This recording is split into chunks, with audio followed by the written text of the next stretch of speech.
اب ایک عالم نے مکہ شریف میں سوال کیا، وہاں میرے 2 بیان ہوئے. اس میں ایک عالم نے سوال کیا کہ دل جب سخت ہو جاتا ہے بعض وقت اور دل میں عبادت کا مزہ نہیں آتا، کعبہ شریف کے طواف سے بھی کچھ پتہ نہیں چلتا کہ کہاں کیا طواف کر رہا ہوں، کچھ بھی دل میں نرمی نہیں رہتی، نہ توبہ کرنے میں مزہ، نہ نماز میں مزہ، نہ کعبہ شریف کے طواف میں مزہ، ایسی سختی کا کیا علاج ہے؟ ایک عالم نے سوال کیا. میں نے کہا میں اس کا وہی جواب دیتا ہوں جو میرے مرشد اول شاہ عبد الغنی رحمۃ اللہ علیہ نے مجھے سکھایا تھا بحوالے کتاب الیواقیت والجواہر، علامہ شارانی رحمۃ اللہ علیہ، جنہوں نے مقدمے کتاب میں لکھا ہے کہ اللہ تعالیٰ نے اس زمانے کا مجھے قطب بنایا ہے.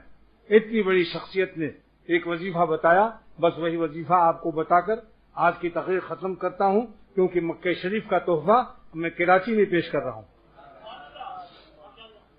مکہ شریف کا تحفہ تازہ بتازہ، گرم بگرم.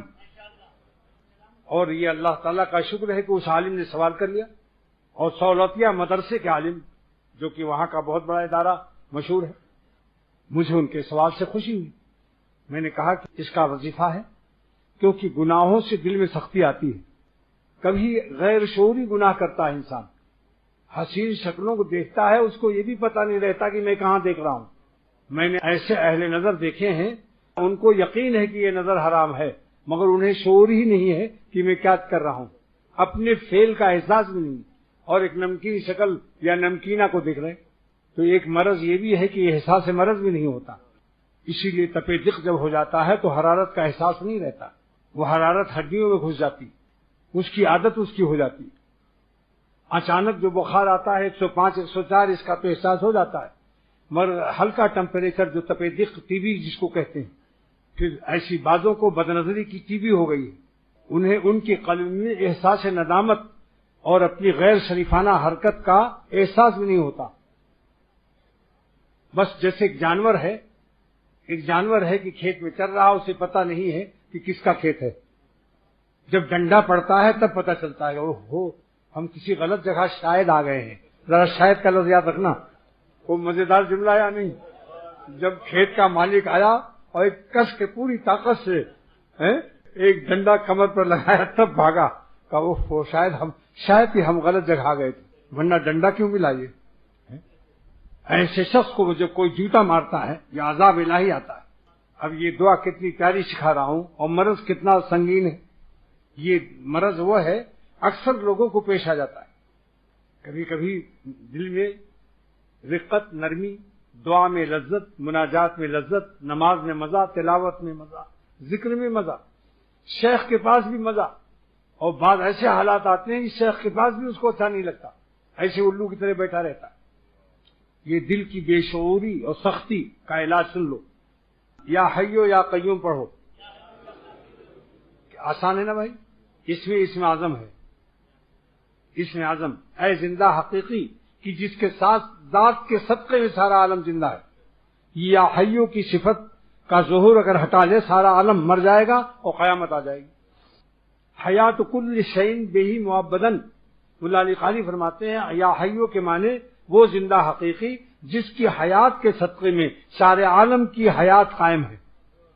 حیات کل شیء بہ معبدن، ہر شے کی حیات اللہ کی حیات سے قائم ہے. صفت حیات کا عکس و فیضان آ رہا ہے.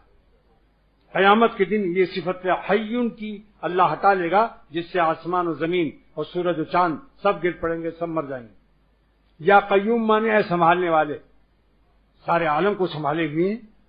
دنیا کے نیچے کوئی تھونی ہے؟ دنیا کا گولا دیکھ رہے ہو 24,000 میل کا، پہاڑ بھی لدا ہے، سمندر بھی ہے، نیچے کوئی سپورٹنگ ہے؟ آپ میں ایک رومال چھوڑتا ہوں اس فضا میں، دیکھو گر گیا کہ نہیں؟ پہلے لاؤڈ اسپیکر پر گرا، پھر میری گود میں گرا، بتدریج گرا. اس کو ٹیکا ایک بیچ میں مل گیا اتفاق سے.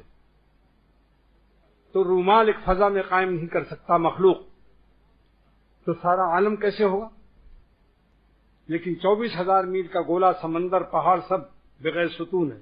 یہ قیوم کا اثر ہے، سنبھالنے والا. یہ صفت دونوں میں اسم اعظم ہے. تو دل مردہ ہو گیا تھا یا حیوں سے حیات ملے گی؟ اور دل پر زلزلہ آ گیا تھا، دل غیر صراط مستقیم پر پہنچ گیا، سنبھل نہیں سکا استقامت، اس کی متاثر، مفلوج اور زخمی ہو گئی۔ تو یا قیوم اے گرے ہوئے دل کو پھر سنبھال لے، یا حیو اے مردہ دل کو پھر حیات دے دے، یا قیوم اے گناہوں میں گرے ہوئے دل کو پھر سے تو اپنی قدرت قاہرہ کی کرین سے پھر ہمیں اٹھا لے، ہم گرے پڑوں کو پھر تو اٹھا لے اور اپنا بنا لے۔ سمجھ گئے یا حیو یا قیوم؟ اس معانی کا تصور کر کے جب آپ پڑھیں گے تو نفع پورا ملے گا۔